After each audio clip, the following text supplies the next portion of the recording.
En fait, on rend en mémoire le premier mort de la France avant le débarquement. C'est un et ça met en valeur aussi le rôle des Français dans le débarquement. Parce que ces parachutistes étaient venus faire la liaison avec les maquisards d'ici. Nous reviendrons dans peu de temps pour saluer les héros de Saint-Marcel.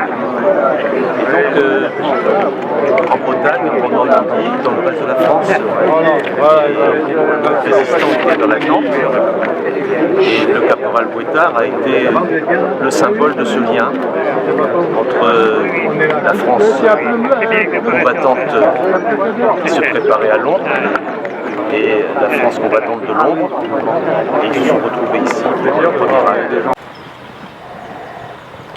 Depuis Plumelec, en effet, avec les résistants de Bretagne et de France, avec les soldats alliés parachutés auprès d'eux, ils allaient jouer le premier acte de la libération.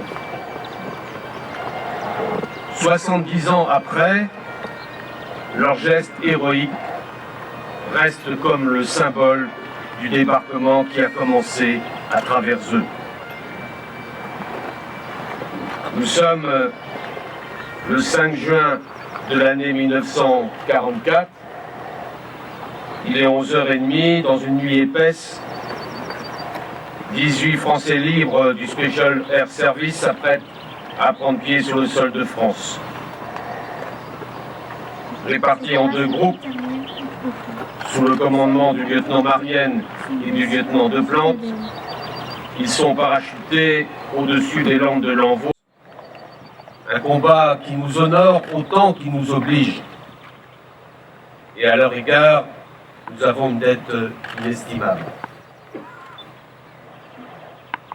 Aujourd'hui, alors que nous nous recueillons dans le souvenir du caporal Bouétard et de ses camarades tombés au combat, nous n'oublions pas non plus les civils qui ont été victimes de la barbarie nazie.